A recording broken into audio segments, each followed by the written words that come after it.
He who fights with monsters should be careful, lest he thereby becomes a monster. And if thou gaze long into the abyss will also gaze into thee.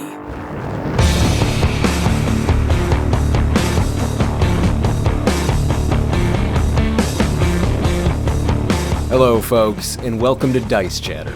My name is Donnie, and today is one of those days where I want to attempt to create something that not only challenges my skills as a terrain crafter, but my sanity as well. Fear needs to be struck onto the table. I want to create a terrain beast that is twisted, something that shows a bit of my insanity, a chance to dip into the dark side and find the void within. So please, stick around until the end to see the madness for yourself, because I'm sure you are a bit like me. The curiosity of hell is just too tantalizing.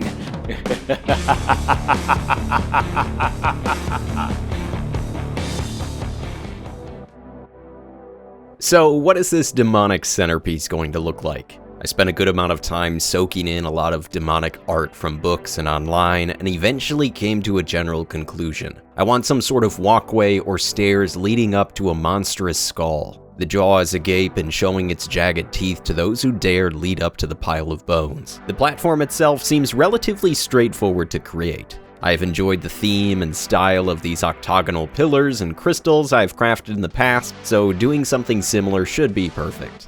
The problem is the skull itself. I have an FDM 3D printer, but like I said, I want to challenge myself. So let's bring out the next best option. I hope most of you are a bit familiar with some Super Sculpey. This oven-baked clay is great for a terrain build like this, and with the addition of a pasta roller like the one I have here, it will make the clay much easier to work with. But of course, the clay needs to form around an armature of sorts. I want to preface, before I get too far into this creation, I have no idea what I'm doing.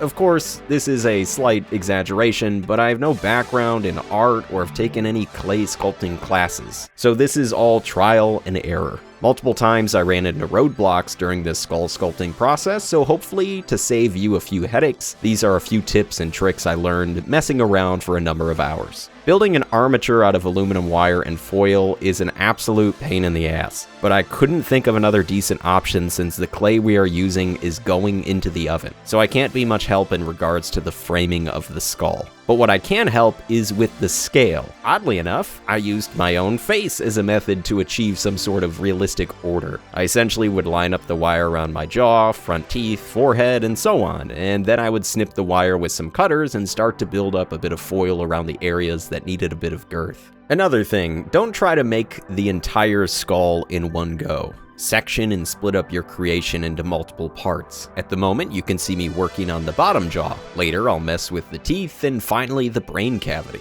As much as I enjoy working with oven-baked clay, it is very impressionable, and working in smaller sections will give you greater control over the final product. This also led me to realize that this skull should be broken and show signs of falling apart, and this also saved me from trying to create a massive full-size creation. I personally think ruined terrain is way better in a game like Frostgrave or Rain in Hell, rather than trying to create something that is perfectly plucked from reality. And speaking of reality, we are not going to make a human skull. We are going to make a demonic, animalistic skull. This is for one main reason.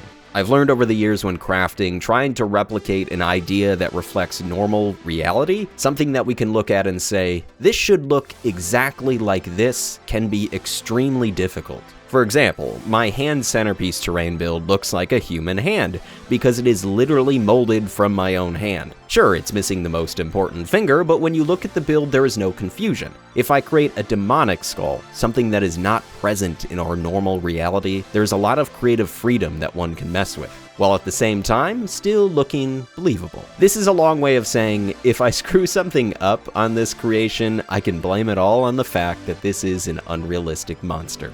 This whole sculpting process probably took 8 or so hours. All of these clay tools worked wonders, and after a quick 15 in the oven, we have ourselves a believable monstrosity. For my first foray into proper detailed clay sculpting, I am quite happy with the outcome. It's not perfect, but for this build, it doesn't have to be. So let's put this part of the creation to the side and focus on the foundation. I would argue I have found a theme for myself over these past number of terrain creations. I love the way an octagonal pillar looks on the table, and I want to do the same thing here with this demonic tower. Snagging some insulation foam and cutting everything out on the Proxxon is easy enough, and it's something that I'm very comfortable implementing on the tabletop. I guess, go with what works well for you, and good things should happen. I knew while constructing the base I wanted the jaw to be disconnected from the skull-like mask, located at the forefront of the creation. It needs to greet those fighters willing to climb up an ascending set of octagonal stairs. Surrounding the jaw will be numerous pillars of foam, each with a varying thickness and height. I attach everything to a piece of paper with some hot glue, and later on, before we attach it to one of my peel and stick vinyl tiles, we will tear the paper away. It is essentially here just to be a good guide. Speaking of guides, I urge you when you are crafting big and wild centerpieces like this to not forget about why you are building it in the first place. Grab a few models for the games that you play and gauge where and how they will fit on the terrain piece. I do this constantly. I always think of locations where you can fit a model or two, and even keep varying base sizes in mind. I think it would be cool to have a Frostgrave scenario with a treasure up behind the eyes of the skull. If that is the case, you must create pathways and reasons for models to make the climb up this bestial tower. It took a bit, but I feel like I have the general foam foundation in place. I, of course, can't forget to give everything a bit of texture. I cruise around the build, making slashes with a hobby knife and roll a foil ball on the surface of these pillars, creating interesting and subtle details. It is also important to take that hobby knife as well, and some files, and get a few more final touches on that skull itself. You may be thinking at this point, how in the hell is he going to keep that skull aloft and attached to those foam pillars? A clay mask like this can be quite heavy. To be honest, I don't know yet. I am flying a bit by the seat of my pants. In a moment, when we get to a bit of painting, I have a fun idea that may make a bit of difference. Though in the meantime, I figure creating some wooden walkways would help set some things in place. Just like my bridges and barricades, we tackle this in a very similar way. A bit of shaving with the edge of a wood saw, hot glue, and some super glue will do the trick.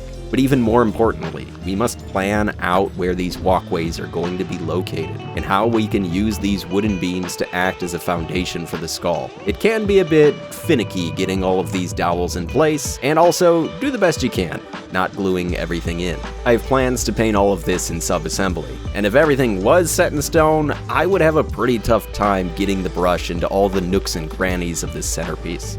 So it's all planned and assembled. All we have left is to take it all apart, paint it, and then put it all back together. Choosing colors for terrain builds is always a bit of an exciting challenge. All of the wooden sections I know exactly what I'll be doing, but for the main stone foundation and the skull I am a bit more unsure, though in the end I decided on these few sets of paints. Everything that needed a bit of priming black was done off camera, so this means we can get started painting this beast of a build. For the stone, we start with our darkest brown and overbrush this on the entire build. I make sure not to hold back and do my best getting into all the tight areas. For the other three main colors, we do a series of stipples, dabs, and splotches all over these octagonal rocks. The goal here is to cover up as many areas I missed with the initial overbrush of that burnt umber, but to also add a bit of color variation in the stone. And to finish off some of the initial painting, we make sure to take that bright tan color and edge highlight all of the stones. This can take a minute or two, but it's totally worth it, seeing all of it come together at the end.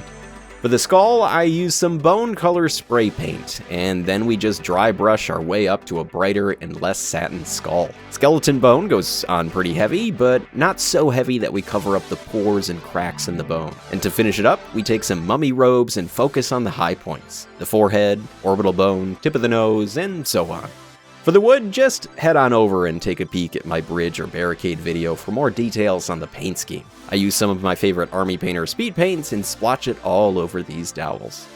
So everything is dried, and we need to reconnect it all back into one solid terrain piece. With a little hot and super glue, it does the trick, getting all the wood in place, and at least it gets the skull mask in its permanent spot. Though the skull will need a bit more support so it doesn't rip right off the terrain build in the future. I went ahead and bought some jewelry chain.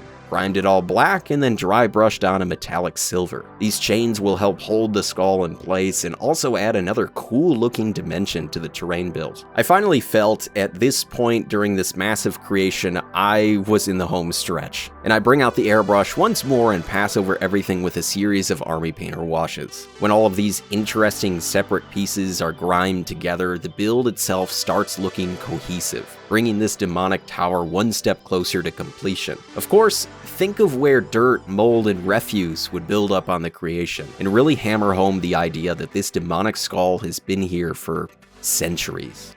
After all of this dries, and as I go through a number of final touches, rust, blood splatter, and graffiti, I want you to try something out for me. In your next terrain build, challenge yourself. Try something new to you, and really push your mental boundaries, because maybe a trip to hell will bring out the best in you.